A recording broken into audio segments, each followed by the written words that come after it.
नमस्कार, मैं हूं शंभुनाथ गुप्ता और आप देख रहे हैं न्यूज ऑफ नेशन। आज हमारे साथ मौजूद हैं एनएसयूआई के छात्र संघ के अध्यक्ष सुधीर यादव जी। कि एनएसयूआई में आने का क्या कारण रहा, क्या इनमें इनको रुचि लगी, अब तक का इनका सफर कैसा रहा, तो हम ढेर सारी जानकारी इनसे पूछकर हम आप तक पहुंचाएंगे। सुधीर जी, हमारा सवाल ये है, आप एनएसयूआई के छात्र संघ के अध्यक्ष हैं और आप राजनीति भी कर रहे हैं। क्या देखकर आप इस क्षेत्र में आए, आपको क्या रुचि लगा? और मैंने ये भी जानकारी हमको मिली आपके दोस्तों से, सोशल मीडिया प्लेटफॉर्म से हमको जानकारी मिली कि आप बहुत कम उम्र में जब आप पढ़ रहे थे तभी आपने ये सब सारी चीज़ें शुरू कर दी। तो बताइए हमारे दर्शकों को, और मैं भी जानना चाहता हूँ। सबसे पहले तो आपके सभी दर्शकों को बहुत बहुत धन्यवाद। मैं कक्षा 9 में बस्ती यहाँ पे पढ़ने के लिए आया।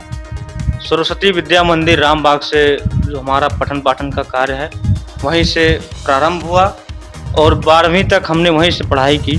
9-10 तक हमने पढ़ाई की, लेकिन 11वीं में जब हम थोड़ा बहुत, जैसे हमारे परिवार का राजनीति में लगाव था, रुचि था, आदरणीय स्वर्गीय श्री राणा साहब काफ़ी हम लोग के रहे, करीबी रहे, और तो यही सब देखता था मैं। लेकिन जब मैं यहाँ पे पढ़ा, 11 में पढ़ा, तो सबसे बड़ी चीज़ ये होती थी कि जब मैं 11 में था तो हमको कहीं भी कुछ गलत दिखता लगता तो हमारा जैसे एकदम लगता खून खोल उठता और कुछ करने का मन करता। और दूसरी बात ये थी कि जब मैं रामबाग में 11 में आया तो वहाँ पे तमाम चर्चित छात्र नेता हुआ करते थे। तो वहाँ के छात्र हमसे यही कहते कि तुम हमारे बड़े भाई एपीएन के ये हैं, हमारे बड़े भाई एनएसयूआई के जिला अध्यक्ष हैं। तो उस समय मैं एनएसयूआई जानता नहीं था। ऐसे तमाम चीज़ें थी, अन्य अन्य संगठनों के नाम बताते हुए वरिष्ठ तमाम छात्र नेता हुआ करते थे। तो मैंने अपना खुद का एक वर्चस्व बनाने का निर्णय लिया कि अब अपना खुद का कुछ बनाऊं। उसी वजह से हम राजनीति में आए। अभी तक का सफ़र कैसा रहा? देखिए, सफ़र तो कांटों भरा था, लेकिन गुलाब के कांटों जैसा था। ऐसे गुलाब के कांटे होते हैं, चुभते तो बहुत हैं, लेकिन आनंद भी गुलाब के फूल का बहुत रहता है, उसी तरह था। सफ़र संघर्षों का रहा, क्योंकि एक ऐसी संगठन से हमने जुड़ा जो कि 32 साल से उत्तर प्रदेश के सत्ता में नहीं है। शुरू में जब जुड़ा तो तमाम लोग, गांव के लोग और अन्य लोग कहे कि ऐसे संगठन में चले गए, कांग्रेस क्या है, ये क्या है, वो क्या है। तो तमाम लोगों की आलोचनाएं भी सहनी पड़ी। लेकिन धीरे धीरे जब हम सक्सेस होते गए, पद मिलता गया, संघर्ष करते गए छात्र हितों के लिए, छात्र शक्ति की आवाज़ उठाई, तब धीरे धीरे लोग हमसे जुड़ते गए और एक अलग छवि धीरे धीरे बनता गया। बताया एनएसयूआई के बारे में। आप जब राजनीति में आए तो किस नेता का आपको सपोर्ट मिला? देखिए, मैं जब शुरू में राजनीति में आया तो पूर्व शासन अध्यक्ष श्री विवेक श्रीवास्तव जी ने हमको, और पवन अग्रहरी जी ने और अंकुर वर्मा जी ने हमको जो है एनएसयूआई की सदस्यता ग्रहण कराई। उसके बाद हमारे पूर्व विधायक, हमारे जो राजनीतिक गुरु हैं आदरणीय अंबिका सिंह जी ने, उन्होंने हमको आगे बढ़ाने का काम किया। क्योंकि मेरी उम्र बहुत छोटी थी और मैं एक जिम्मेदार पद पे हो गया, एनएसयूआई के जिला अध्यक्ष जैसे पद पे था। तो मैं जब भी कहीं जाता तो तमाम सीनियर लोग मंच पे बैठते, तो मैं मंच पे इस वजह से नहीं बैठता कि ये लोग सीनियर लोग हैं, हम पीछे बैठ जाते या कहीं बैठ जाते।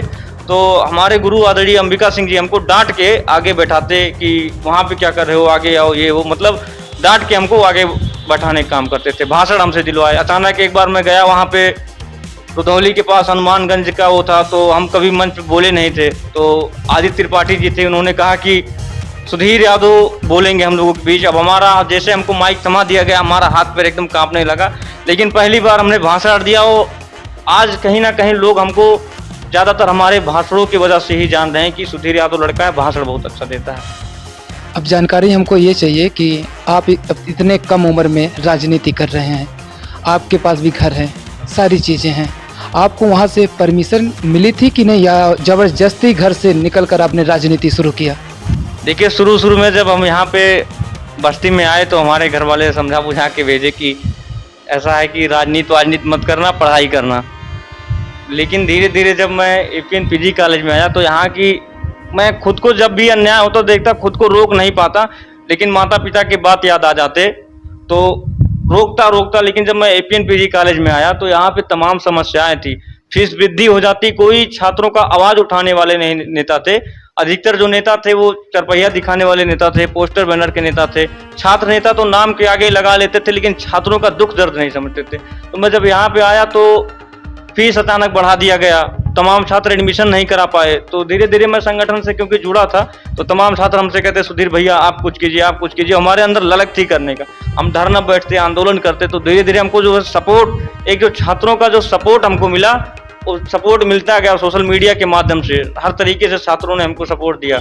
और सबसे पहले मैं अपने गांव में जब अहिला से यहाँ बस्ती में आता, अहिला का सड़क इतना खराब था कि पता नहीं चलता गड्ढे में सड़क है या सड़क में गड्ढा है। तो मैं जब जाता तो क्योंकि मैं एनएसयूआई ज्वाइन ही कर चुका था, लेकिन कोई राजनीति, कोई मैं नेता नहीं बना था, तो गांव के लोग बताते और हमको भी बहुत दर्द होता कि अगर किसी औरत का रात में प्रेगनेंसी का मामला हो गया, कल छात्र यहाँ से स्कूल जाते हैं 8 किलोमीटर साइकिल चला के, तो तमाम समस्याएं थी। सड़क का बहुत पानी भर जाता और सड़क बहुत गड्ढा था। तो हमको उसको लेके हमारे हृदय में दर्द हुआ। हमने वहाँ पे धरना किया और उसी धरने से मान के चलिए कि हम जो है सक्सेस हुए और लोगों का उसी धरने से, आम जनमानस का हमको उसी धरने से समर्थन मिला। लोग उसी धरने से हमको अपना नेता मानने लगे, जो लोग हमको मानते हैं। आज के दौर में देखा जा रहा है कि जो नेता होते हैं, राजनीति करते हैं, उसमें जो पैसा होता है, खर्चा लगता है, ये खर्चा कहाँ आता है? अभी तो आपकी उम्र भी कम है और आप अभी जानकारी में आया कि अभी आप शिक्षा ग्रहण कर रहे हैं। जी, मैं एपीएन पीजी कॉलेज से इस बार बीए 3rd ईयर में मेरा एडमिशन होना है। और राजनीति के लिए मैं पैसा सिर्फ एक बार घर से लिया था, क्योंकि राजनीति में मन बना लिया था। 2,32,000 रुपये मैंने लिया था ठेकेदारी के लिए। उसी पैसे से मैं, हमारे तमाम मित्र हैं उन्हीं को पैसा दे दिया करता हूं। वो हमको हर महीने पे उसी पैसे का जो इनकम होता है कुछ % हमको दे दिया करते हैं। उसी पैसे से हम अपना खर्चा चलाते हैं। बाकी पोस्टर, बैनर और तमाम चीज़ें जो हमारे सीनियर लीडर हैं वो हमको सहयोग करते हैं। हमें सोशल मीडिया प्लेटफॉर्म से जानकारी मिली थी, आप संसद भवन गए थे, भाषण प्रतियोगिता किया गया था केंद्र सरकार द्वारा, तो आपको कैसा लगा था? हमारे दर्शकों को बताइए। जो नेहरू युवा केंद्र द्वारा भाषण प्रतियोगिता जिला स्तर पर आयोजित किया गया था, जिसमें पूरे जिले में मेरा प्रथम स्थान था। उसके बाद प्रदेश स्तरीय हुआ। वहाँ से जैसे हर प्रदेश से एक लोग भाषण प्रतियोगिता में संसद भवन को विजिट करने के लिए, ऑब्जर्व करने के लिए, और हमारे जो भूतपूर्व नेता हो चुके हैं, जो स्वर्गीय हो चुके हैं, उनसे क्या कुछ सीख लेनी चाहिए, इस वजह से संसद भवन कार्यक्रम आयोजित कराने लगा है। तो उसी में उत्तर प्रदेश से हमको जाने का सौभाग्य मिला था। काफ़ी अच्छा अनुभव रहा, क्योंकि मैं पहली बार गया तो थोड़ा शर्मीला टाइप का था, घुल मिल नहीं पाया, लेकिन वहाँ के लोगों से मिला तो काफ़ी अच्छा लगा। दूसरे दिन मैं खुला, बहुत अच्छा, वहाँ सबका व्यवहार बहुत अच्छा था और बहुत अच्छा लगा मुझे वहाँ पे। सुधीर जी, आप ये बताइए कि आप किस कॉलेज में आप शिक्षा ग्रहण कर रहे हैं? मैं एपीएन पीजी कॉलेज का छात्र हूँ, जो कि छात्र संघ के वजह से और तमाम कारणों से एपीएन पीजी कॉलेज ने सैकड़ों लोगों को अधिकारी, तमाम उच्च पदों पे आसीन किया है। मुझे गर्व है कि मैं उस कॉलेज का छात्र हूँ जहाँ के छात्र नेता देश के विभिन्न राजनीतिक पदों पर विराजमान हुए और पूरे जिले व प्रदेश में अपना एक कीर्तिमान वैभव स्थापित किए। इस साल एपीएन में छात्र संघ का चुनाव है, आपकी चर्चा बहुत है, सुनने को आ रही है, तो इस पर आपके क्या विचार है, क्या कहेंगे आप? देखिए, मैं पहले से ही एक पद पे हूँ, लेकिन फिर भी कुछ कार्य कॉलेज में ऐसे होते हैं जो कि मैं इस पद पर रहकर नहीं कर सकता हूँ।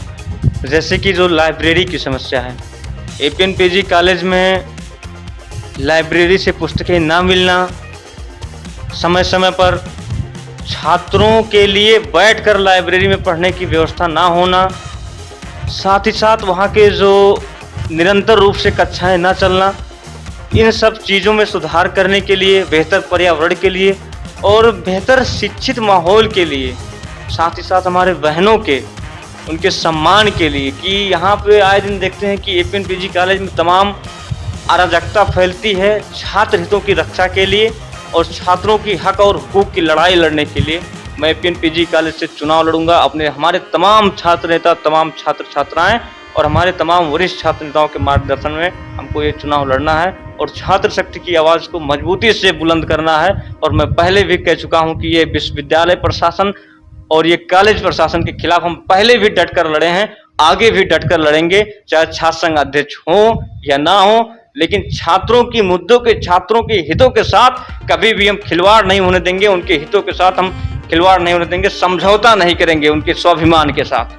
आपने ढेर सारी जानकारी दी, आप आंदोलन करते हैं, सड़क के लिए आपने धरना प्रदर्शन किया, बहुत सारी चीज़ें की, ये ऊर्जा आप कहाँ से लाते हैं और क्या आपको डर नहीं लगता किसी से? देखिए, जिस दिन मैं राजनीति में आया उसी दिन अपने माता जी से बता दिया कि मम्मी आपके 2 बेटे हैं, हर कोई यही चाहता है कि भगत सिंह दूसरे के घर में पैदा हो, तो आप ये समझ लीजिएगा कि भगत सिंह आपके घर में पैदा हुआ है। अगर मुझे कुछ हो जाता है तो हमारे बड़े भाई आपके साथ हैं। मैं जिस दिन से राजनीति में उतरा उसी दिन सर पे कफन बांध के उतरा कि अब अपने आबरू से समझौता नहीं करेंगे। सरफरोशी की तमन्ना है हमारे दिल में, देखना है जोर कितने बाजुए कातिल में है। तो माँ की ममता थी उन पर, तो क्या बीती होगी? मम्मी मुझे बार बार कहती हैं कि राजनीति मत करो, ये सब अच्छी चीज़ नहीं है, इसमें दुश्मनी होती है। लेकिन फिर भी अब जब मैं देखता हूँ छात्रों की समस्याओं को तो खुद को रोक नहीं पाता हूँ। और मैं कहना चाहता हूँ कि हम परवरिश से लोह ओ कलम करते रहेंगे, जो दिल पे गुजरेगी रकम करते रहेंगे। हमेशा छात्रों की आवाज़ उठाएंगे, चाहे लहू का कतरा कतरा बह जाए। सुधीर यादव के लहू का आखिरी कतरा भी छात्र शक्ति के नाम कुर्बान है। एक बार आप स्पीच दे रहे थे तो उसमें मैंने सुना था NSUI के जो अध्यक्ष आप बने हैं, देश में सबसे छोटे उम्र में आप ही का नाम है। तो आपको कैसा फील हो रहा है और ये कैसे हुआ? हमारे दर्शकों को बताइए और पूरी स्टोरी बताइएगा, ये सब कुछ कैसे हुआ? देखिए, मैं NSUI का जिला उपाध्यक्ष था, तो जो भी कार्यक्रम होते थे अपने साथियों के साथ और हमारे तमाम साथी जो कि अन्य संगठनों से भी जुड़े थे, लेकिन जब बात मेरी आती है कि चलो भाई यहाँ पे चलना है, ये लोग आ रहे हैं, तो सब लोग एकजुट होके हमारे साथ चलते और हमारा इकबाल बुलंद करने का काम करते थे। उसके बाद मैं जब उपाध्यक्ष था तो पर्यावरण संरक्षण को लेकर भी कई जगहों पे वृक्षारोपण कार्यक्रम किया, जल संरक्षण को लेकर कई कार्यक्रम किया।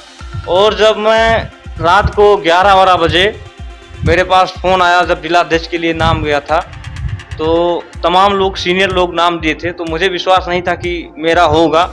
लेकिन रात को 11-12 बजे मैं क्योंकि रूम लेके पढ़ाई करता था, तो वही बुक रख के मैं सोने जा रहा था, तब तक मेरे पास योगेश प्रताप सिंह जी हैं, उन्होंने फ़ोन किया, बहुत बहुत बधाई हो बाबू। तो मैं सोचा कि किस लिए बधाई दे रहे हैं, तो पूछा भैया किस लिए, तो वो बोले कि तुम NSUI के जिला अध्यक्ष बन गए हो। मुझे एकदम विश्वास नहीं हो रहा था, मुझे लगा कि मैं सो रहा हूँ। फिर मैंने जो कहा जाता है कि देखें सो रहा हूँ या जग रहा हूँ, तो मैंने हाथ पे ऐसे किया तो दर्द हुआ तो मुझे लगा कि हाँ मैं जग रहा हूँ, तो बहुत बहुत गर्व हुआ। उसके बाद मैंने पोस्ट किया, फिर तमाम लोगों ने, सीनियर लोगों ने हमको समर्थन दिया। उसके बाद सब लोगों ने पोस्ट किया, हमारा हौसला बढ़ा, बहुत खुशी हुई थी। मुझे विश्वास नहीं हो रहा था उस दिन ये बात। कांग्रेस की सरकार बहुत दिनों से नहीं है, लेकिन आप अभी भी कांग्रेस में जुड़े हुए हैं। ऐसा क्या है कांग्रेस में? आप किस नज़रिए से कांग्रेस को देखते हैं जो अभी तक आप जुड़े हैं? आपने अंतिम समय तक आपने कांग्रेस को नहीं छोड़ा, ऐसा सुनने में आ रहा है। ना उम्मीद नहीं दिल नाकाम ही तो है, लंबी है गम की शाम मगर शाम ही तो है। ये शाम भी ढल जाएगा और जल्द ही आपको देखने को मिलेगा कि कांग्रेस पार्टी की जो गांधी जी की विचारधारा है, सत्य, अहिंसा और प्रेम का जो रास्ता है, उसी रास्ते पे चलते हुए जननायक आदरणीय श्री राहुल गांधी जी 24 में कांग्रेस पार्टी का सूर्य उदय करेंगे और जनता की जो हितों का सरकार होगा, ये डबल इंजन की सरकार नहीं होगी, ये जनहितकारी सरकार होगी जो जनता के लिए कार्य करेगी। दर्शकों, आपने सुना NSUI के जिला अध्यक्ष सुधीर यादव जी को। इन्होंने बहुत ही संघर्ष किया, धरना किया, प्रदर्शन किया, छात्र संघ के लिए इन्होंने लड़ाई लड़ा। तो हम ऐसे फिर एक शख्सियत को लेकर हम आपके सामने फिर हाजिर होंगे। अब तक के लिए देखते रहिए news of nation. Sudhir ji, आपने हमारे चैनल को टाइम दिया, बहुत सारी बातें बताई और आपका ये जो प्रण है कांग्रेस में रहने का, जिस तरीके से आपने आवाज़ को उठाया छात्र संघ के हित के लिए, इसके लिए हम चैनल की तरफ से आपको ढेर सारी शुभकामनाएं देते हैं। बहुत बहुत शुक्रिया, आपने चैनल को टाइम दिया। हम आपसे फिर मिलेंगे।